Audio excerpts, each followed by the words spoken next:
नमस्कार, ये आकाशवाणी शिमला है। अब आप राकेश शर्मा से प्रादेशिक समाचार सुनिए। पहले आज के मुख्य समाचार। भारतीय वायुसेना में अग्निपथ योजना के तहत अग्निवीरों की भर्ती के लिए पंजीकरण प्रक्रिया शुरू। प्रदेश के मुख्य चुनाव अधिकारी मनीष गर्ग ने राष्ट्रपति चुनाव की तैयारियों को लेकर अधिकारियों को दिए आवश्यक दिशा निर्देश। ऊर्जा मंत्री सुखराम चौधरी ने कहा, राज्य सरकार अक्षय ऊर्जा को दे रही है बढ़ावा। वर्ष 2030 तक हिमाचल को ग्रीन स्टेट बनाने का लक्ष्य। और सोलन का 3 दिवसीय राज्य स्तरीय शूलिनी मेला शुरू। अब समाचार विस्तार से। भारतीय वायुसेना में नई अग्निपथ योजना के अंतर्गत अग्निवीरों की भर्ती के लिए पंजीकरण प्रक्रिया आज से शुरू हो गई है।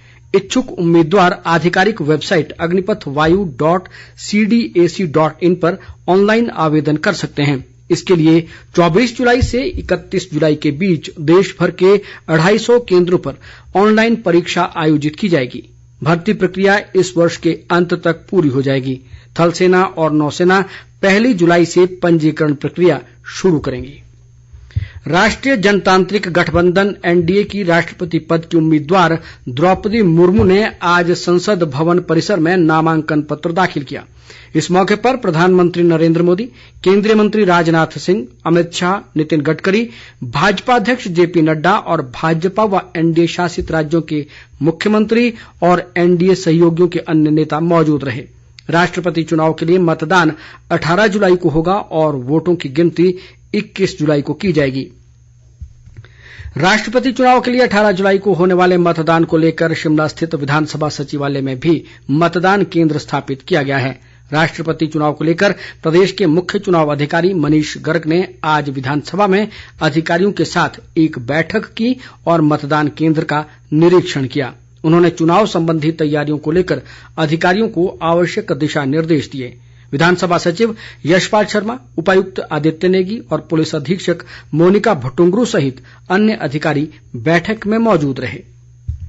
केंद्रीय रसायन व उर्वरक मंत्री मनसुख मांडविया ने अनुसंधान और उत्पादन क्षेत्र में आगे बढ़ने के लिए हरित हाइड्रोजन के विकास व निर्माण में नवाचार की आवश्यकता पर बल दिया है। नई दिल्ली में 2 दिवसीय सम्मेलन को संबोधित करते हुए मांडविया ने कहा कि अकेले सरकार ही हरित ऊर्जा के लक्ष्य को प्राप्त नहीं कर सकती है। उन्होंने कहा कि राष्ट्रीय हाइड्रोजन मिशन का लक्ष्य प्राप्त करने के लिए औद्योगिक, अकादमिक और सरकारी तालमेल बेहद जरूरी है। मांडविया ने कहा कि राष्ट्र प्रथम की भावना के साथ ग्रीन हाइड्रोजन के निर्माण को न केवल देश के लिए बल्कि दुनिया के लिए सस्ती और सुलभ बनाने की दिशा में काम करना जरूरी है। विधानसभा अध्यक्ष विपिन परमार ने कहा है कि वर्तमान राज्य सरकार ने लोगों के कल्याण के लिए अनेक योजनाएं शुरू की हैं, जिनका समाज के हर वर्ग को लाभ मिला है।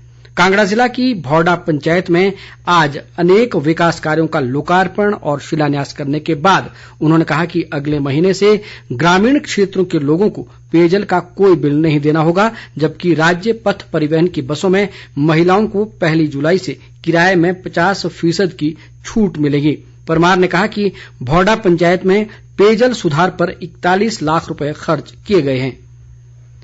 वन मंत्री राकेश पठानिया और ऊर्जा मंत्री सुखराम चौधरी ने विपक्ष के नेता मुकेश अग्निहोत्री को मर्यादा में रहकर बयानबाजी करने की सलाह दी है। शिमला में आज एक संयुक्त पत्रकार वार्ता में उन्होंने कहा कि विपक्ष के नेता की ओर से मुख्यमंत्री के खिलाफ अमर्यादित भाषा का प्रयोग किया जा रहा है, जिसे बर्दाश्त नहीं किया जाएगा। इन नेताओं ने कांग्रेस नेताओं पर ओछी राजनीति करने के आरोप लगाते हुए कहा कि कांग्रेस में मुख्यमंत्री बनने की होड़ सी लगी हुई है। राकेश पठानिया ने कहा कि मुख्यमंत्री ने मुकेश अग्निहोत्री के परिवार पर कोई टिप्पणी नहीं की है। शहरी विकास मंत्री सुरेश भारद्वाज ने आज शिमला जिला में रोहडू की बमनोली पंचायत में लगभग 2 करोड़ 70 लाख रुपए से बनी पेयजल योजना का उद्घाटन किया। उन्होंने कहा कि रोहडू विधानसभा क्षेत्र में पिछले 4.5 वर्षों में जल शक्ति विभाग की 100 से अधिक विभिन्न योजनाओं पर लगभग 165 करोड़ रुपए खर्च किए जा चुके हैं। सुरेश भारद्वाज ने कहा कि जल जीवन मिशन के तहत रोहडू उपमंडल में अभी तक 25,000 से अधिक घरों को नल के माध्यम से जल मुहैया करवाया जा चुका है। उन्होंने कहा कि रोहडू विधानसभा क्षेत्र का विकास सरकार की प्राथमिकता है और इसमें धन की कमी को आड़े नहीं आने दिया जाएगा। राज्य वित्त आयोग के अध्यक्ष सतपाल सत्ती ने कहा है कि पिछले 4.5 वर्षों के दौरान ऊना में 90 करोड़ रुपए से अधिक की पेयजल व सिंचाई योजनाओं के उद्घाटन और शिलान्यास किए गए हैं। उन्होंने आज ITI ऊना में पेयजल योजना के निर्माण कार्य का शुभारंभ किया, जिस पर 35 लाख रुपए खर्च होंगे। ऊर्जा मंत्री सुखराम चौधरी ने कहा है कि राज्य सरकार अक्षय ऊर्जा को बढ़ावा दे रही है और सौर ऊर्जा संयंत्रों पर अनुदान दिया जा रहा है। शिमला में आज 2 दिवसीय सौर ऊर्जा शिविर के उद्घाटन अवसर पर उन्होंने कहा कि हिमाचल को वर्ष 2030 तक ग्रीन स्टेट बनाने के लिए ग्रीन एनर्जी को बढ़ावा दिया जा रहा है। सुखराम चौधरी ने कहा कि हिम ऊर्जा ने इस वर्ष घरेलू सोलर पावर प्लांट के लिए 10 मेगावाट स्थापित करने का लक्ष्य रखा है। उन्होंने कहा कि केंद्र सरकार द्वारा घरेलू उपभोक्ताओं को रूफटॉप पावर प्लांट के लिए 3 किलोवाट तक 40% और 3 से 10 किलोवाट तक 20% अनुदान दिया जा रहा है। सोलन का 3 दिवसीय राज्य स्तरीय शूलिनी मेला आज शुरू हुआ। स्वास्थ्य मंत्री राजीव सैजल ने शूलिनी माता की पूजा अर्चना और शोभा यात्रा में भाग लेकर इसका शुभारंभ किया। इस दौरान माता शूलिनी की पूरे शहर में शोभा यात्रा निकाली गई, जिसमें बड़ी संख्या में लोगों ने भाग लिया। इस अवसर पर अनेक मनमोहक झांकियां भी निकाली गई, जो आकर्षण का केंद्र रही। उधर रिकांगपिओ में 3 दिवसीय राज्य स्तरीय नृत्य व शिल्प महोत्सव आज संपन्न हो गया। वन निगम के उपाध्यक्ष सूरत सिंह नेगी ने समापन समारोह की अध्यक्षता की। इस महोत्सव में हथकरघा व हस्तशिल्प उत्पादों की खूब खरीददारी की गई। सूरत सिंह नेगी ने कहा कि इस महोत्सव के माध्यम से जिले में पर्यटन को बढ़ावा और लोगों को जिले की समृद्ध संस्कृति से रूबरू होने का भी मौका मिलता है। उन्होंने कहा कि जिले में पर्यटन की अपार संभावनाएं हैं और राज्य सरकार इसके दोहन के लिए प्रयासरत है।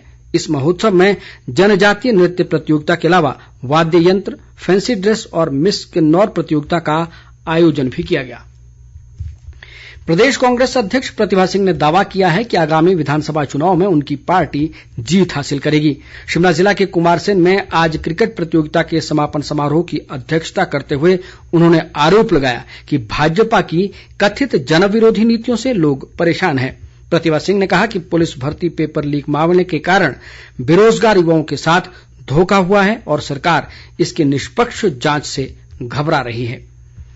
प्रधानमंत्री नरेंद्र मोदी रविवार 26 जून को आकाशवाणी पर मन की बात कार्यक्रम में देशवासियों से अपने विचार साझा करेंगे। इस कार्यक्रम का प्रसारण आकाशवाणी और दूरदर्शन के सभी चैनल, वेबसाइट और news on AIR mobile app पर किया जाएगा। इसे आकाशवाणी समाचार, DD न्यूज, PMO, सूचना और प्रसारण मंत्रालय के YouTube चैनलों पर भी सीधे प्रसारित किया जाएगा। प्रदेश के अनेक भागों में पिछले 2 दिन से वर्षा न होने से तापमान में वृद्धि दर्ज की गई है। ऊना में आज अधिकतम तापमान 37.2, बिलासपुर में 36.5 और शिमला में 26.4 डिग्री सेल्सियस दर्ज किया गया। पिछले 24 घंटों में कुछ भागों में हल्की वर्षा हुई है। मौसम विभाग ने अगले 24 घंटों में प्रदेश में मौसम साफ रहने की संभावना जताई है। इसके अलावा 27 और 28 जून को राज्य के अनेक भागों में गरज के साथ वर्षा हो सकती है। मौसम विभाग के मुताबिक प्रदेश में मानसून के 28 जून के बाद ही दस्तक देने की संभावना है। प्रदेश में पिछले कुछ दिनों से कोरोना के सक्रिय मामलों में वृद्धि जारी है। आज राज्य में कोरोना के 48 नए मामले आए हैं, जबकि 21 लोगों ने इस महामारी से जंग जीती है। प्रदेश में इस समय कोरोना के 259 सक्रिय मामले हैं। कांगड़ा जिला में सबसे अधिक 107, मंडी में 36 और सोलन जिला में 23 सक्रिय मामले हैं। राज्य में अभी तक इस महामारी से 4121 लोगों की मौत हुई है। मंडी की एक विशेष अदालत ने चरस रखने के आरोप में एक व्यक्ति को 4 साल के कठोर कारावास और 40,000 रुपए की सजा सुनाई है। जिला न्यायवादी कुलभूषण गौतम ने बताया कि कांगड़ा जिला के कप्तान सिंह के पास वर्ष 2015 में 403 ग्राम चरस बरामद की गई थी। अंत में मुख्य समाचार एक बार फिर। भारतीय वायुसेना में अग्निपथ योजना के तहत अग्निवीरों की भर्ती के लिए पंजीकरण प्रक्रिया शुरू। प्रदेश के मुख्य चुनाव अधिकारी मनीष गर्ग ने राष्ट्रपति चुनाव की तैयारियों को लेकर अधिकारियों को दिए आवश्यक दिशा निर्देश। ऊर्जा मंत्री सुखराम चौधरी ने कहा, राज्य सरकार अक्षय ऊर्जा को दे रही है बढ़ावा, वर्ष 2030 तक हिमाचल को ग्रीन स्टेट बनाने का लक्ष्य। और सोलन का 3 दिवसीय राज्य स्तरीय शूलिनी मेला शुरू। इसके साथ ही समाचार बुलेटिन समाप्त हुआ। नमस्कार।